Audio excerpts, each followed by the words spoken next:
Hi guys, welcome back to the ArchBall podcast. Callum Owen here. I'm joined by Jack Bibb, Tom Kalis. Today we're going to be discussing England's options at attacking midfield ahead of this summer's Euros.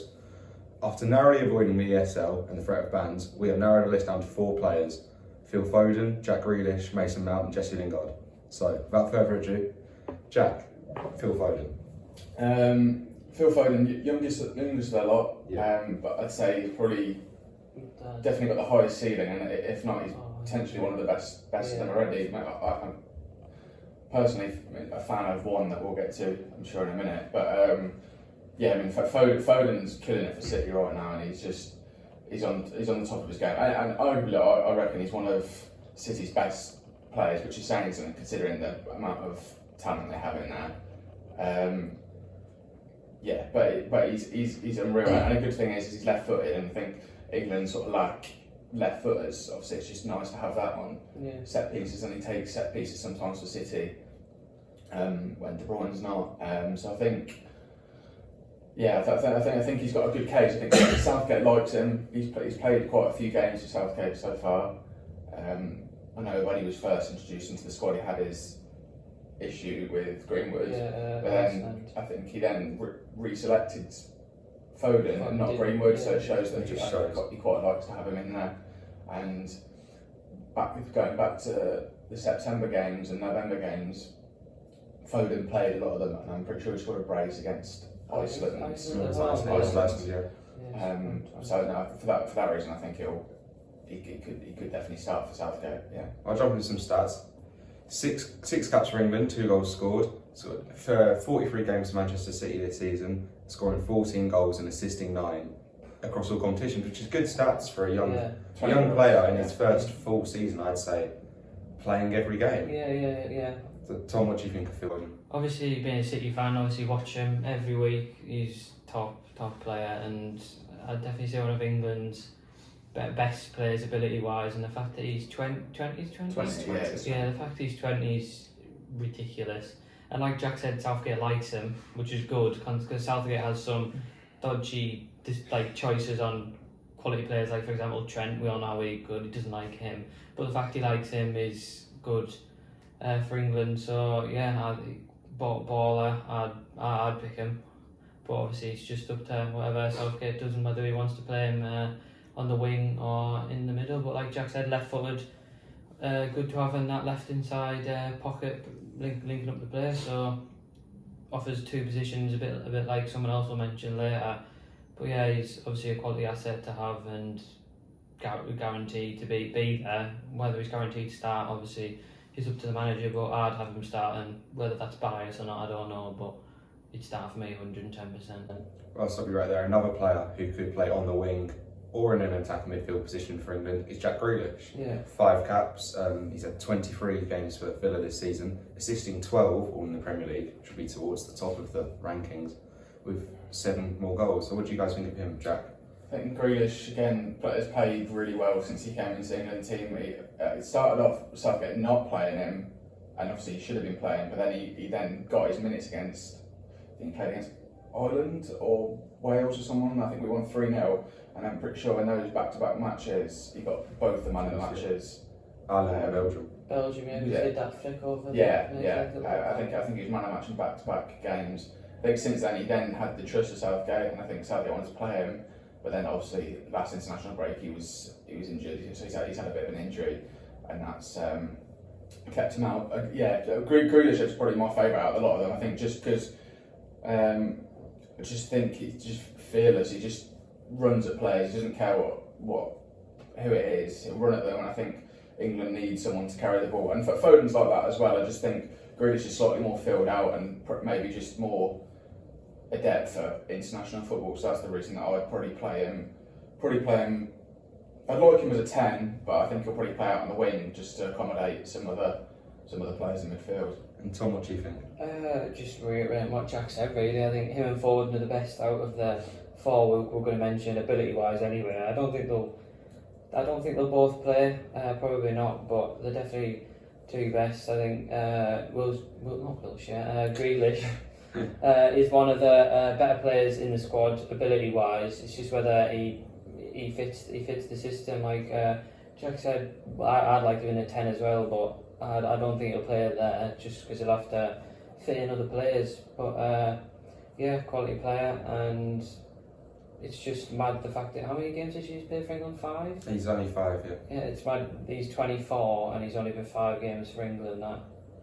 That's the only baffling thing about him. To be honest, I think. I was just going to say, one thing to note is I don't think both of them will play in the same squad at the same time. Yeah, like you said, I think because they're not similar players, but obviously they have pretty similar play styles and positions. I don't think we'll see both, purely because if one of them does play on the wing, we're then going to have to knock out either two of Sancho, Sterling, and Rashford, and I think all of them need to be. Yeah. Well, not all of them, but probably 2 of them need to be included, maybe, if not 1. But it all depends on Southgate's system as well. I think that's going to tell a lot. Depends on whether we want to go with a three defence or the 4-3-3. I mean, going off the last international break, we were 4 at the back, but that was also against weaker opposition. There's a lot of a general consensus that when we play at the Euros, that he's going to go to 5 at the back against the bigger teams. So maybe, Croatia game, we might well see a 5 at the back for the first game, and I'm sure the 2 pre-tournament friendlies as well will tell a bit more then. But yeah, no, just go back to the point. I don't think both of them will play at the same time, unfortunately. I'd like to see them both, but I don't think we will. Okay, well, next up, Jesse Lingard. He's come back into form since he's moved to West Ham in January, so his stats are slightly different to the others. Yeah. He's only played 1,000 minutes, which is about half of what the rest of them have played. 10 games for West Ham in the Premier League, but in that time he's had 9 goals and 4 assists. Great numbers. Does he deserve a spot? Well, off that form he does, because he's just been, since he came to West Ham, the stats show it's not been a game where he hasn't played well. Yeah. He's scored pretty much every game and assisted in half of them. He's been really good for West Ham. West Ham obviously doing well before they got him, but he's just taken them to that next level and trying to guide them to the Champions League spot. Again, I think Southgate really likes him. He was more than keen to get him back in the England setup and get him straight back in the starting lineup against San Marino. So another really tricky one. Can probably play on the wing in that kind of role again. Yeah. I think Southgate he's played in there in a couple of games past. Based off form, he's pretty number. Well, maybe we've tied with Foden, because Foden has been playing really well past couple of games. But yeah, he definitely deserves a spot. It's just a really tricky debate. I think it depends on Southgate's system and preference at the end of the day. Tom? I think it's Jack was saying he could maybe start. I think it's difficult to fit him in, because whether he plays the 3 at the back with the 2 in the middle, I don't think he'd tend to play an attacking one, just a player that's just as attacking as Lingard. I think he'd maybe play Rice and Mount, Rice and Bellingham, or someone like that. And if he plays the 4-3-3, I think he'll probably play Rice, Holden, one in the left of the 3, and then probably the right of the 3 is probably going to be Mount. So obviously, quality player. He's had a hell of a season. Well, half a season, but that's been his season, really, hasn't it? And he definitely deserves to be on the plane. Yeah. Definitely deserves to be there. But whether he starts is there's arguments for it, but I think unlike the other 3, there's more arguments against the fact he should start. Yeah. And that's nothing against him. That's just maybe the system and just how good the other 3 are. But that's all I've really got to say on Lingard. I haven't really watched a lot of him, if I'm being honest. But like you said, numbers don't lie. He's had, how many was it? 13 goal contributions in 10 games? 13 and 10. That's ridiculous numbers, isn't it, really? And numbers don't lie, so he obviously deserves to be there, and he's a valuable asset to the squad. I do think another underrated quality of Lingard is his experience. Yeah. He's 27 England games, 4 goals. He's the only one of these players we're going to mention today that featured in the last World Cup. Yeah, exactly. So I do think Gareth Southgate will value that highly when it comes to selecting a squad.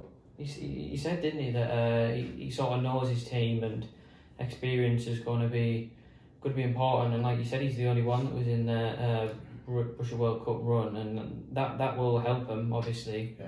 And even if he doesn't play, like you said, experience, it'll be good to have in and around the squad. He knows the manager, he knows the lads. So and he seems like a good character off the pitch as well. He boosts everyone's morale. I don't know whether that affected a lot, but it's worth considering. Yeah, exactly. It's worth a mention, and yeah, he should definitely be there, 110%. Okay. And so just think one more on that. I think unlike Foden and Grealish, Lingard would be really good off the bench. I think just because of his pace and how nimble he is. I think when teams are tiring later on into games, and even if we went through to an extra time in any game past the group stage, I think one thing he has over the other two is a bit more pace. It's got a bit of spark as well. Yeah, just something that's going to lift the team when we're maybe 1-0 down or 1-0 with needing a goal. I think that's maybe should be taken into consideration, because whereas Grealish is maybe you want him to start, have an influence on the start, he wouldn't have the same impact off the bench as Lingard. I think if Southgate thought about it logically, then maybe he'd start off the bench and he'd be your first sub to come on. Yeah. Come on for Grealish or Foden if they did start. Yeah. It's important with the 5-sub rule this summer. We could see a lot of him off the bench. Yeah, I think if he was brought off the bench as well, there'd be a noticeable difference if he came onto the field, which is obviously great to bring on. Okay, well finally, Mason Mount. He's played 45 games for Chelsea this season across all competitions. That's the most out of any player we've considered today. 8 goals, 7 assists, so 15 goal contributions in total. Tom, what do you think of Mason Mount's chances this summer? He's quality. I think he's probably a nailed-on starter if I'm being honest. I don't think he's the best player out of the three, but for the system, because he's right-footed, he plays on that right-hand side of the three, like I mentioned before. I think he's probably the only one out of the three that's nailed on to start. Maybe the first two, like Jack said, other forwards can fit in instead of them, but I don't think anyone can play that position like he can. He's good. I don't think he's absolutely excellent at anything in particular, but he's good at everything. Like I've done an article that'll be on the website about him and Foden. In his ball progression numbers, he's top notch.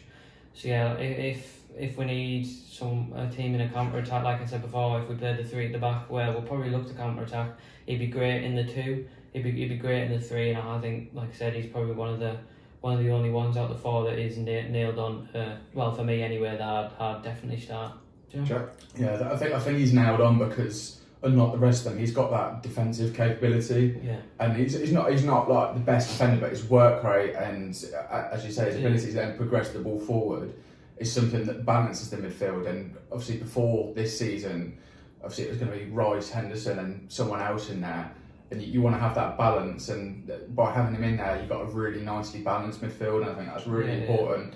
And he's probably, I don't know what his lost possession stats are like, but I imagine he keeps the ball most of the time. Because obviously Foden, Grealish, and then got to try to take them on, so they may then lose out, which is fair enough.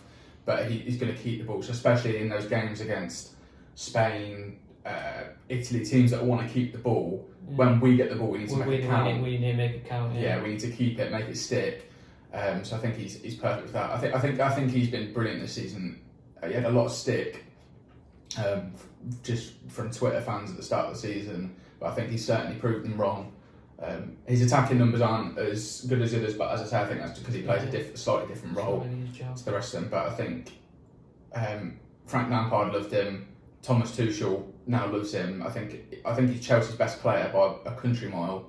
And I think he's nailed on to start. And Southgate loves him, so I think he's nailed on to start for England. I do think I would bring that up. That helps his case. Chelsea have played 32 Premier League games this season, and he's played in 31 of them. Yeah. He was loved by Lampard. He was loved by Tuchel and Southgate. And I think it's an underrated quality to have to be loved by every manager you play for. Yeah. And Mount so far has done that. Those 32 games, I think the one he didn't start was when Tuchel first came in against Wolves, and then he came off the bench and won them a game, and he's been in ever since. So I think that speaks volumes about how good he is. And I think he's a great leader. I think for his age, I think he's got out of the 4 of them. You say that Foden and Grealish got the best IQ, but I think he's actually the most footballing intelligent out of a lot of them. He just understands. He's got that. Don't want to compare him to Xavi and Iniesta, but he's got that same sort of just awareness of the game. He knows the right things to do at every single time, and I think that's invaluable to any team. So that he has to start for me. And finally, you are Gareth Southgate. Who do you start and where do you start them? How many of them do you start? It's the debate It's the big debate. Do you want to Start start? for Tom first. I'd probably, like I said, Mount for me. If I was him, I'd play 4-3-3 in every game. I think we've got the players to beat the best team, so I don't see any reason why we should be scared of them. So I'd play Mount. I'd probably, I think maybe a bit biased. I'd probably play Foden left wing just because of what I've seen from him this season. I mean, against Villa alone, he won the game for us. He's different class. So I'd have Foden on the left.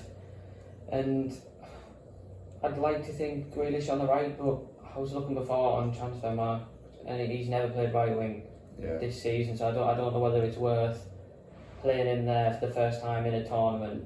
Whether he gives him a go there in the first 2 warm-up games, I'd do that and see what he's like. But the 2 guaranteed ones, I'd probably pick Mount and Foden for me. Jack? I'd love to play all 3 of them. Mount, Grealish and Foden. Yeah. And not taking away anything from Jesse Lingard, I just think those 3 are just a step above. And if he had to play all 3 of them, that would probably mean you have to drop Rice or Henderson. I don't think that's a wise decision. I think they're 2 physical, solid players in there, so I think that's needed to allow the rest of the 4, the front 3 and Mount to attack. But if I had to pick logically, I'd probably say Mount is nailed on, and it's really difficult because I feel like he really likes Lingard Southgate, but then he also really likes Foden and Grealish now as well.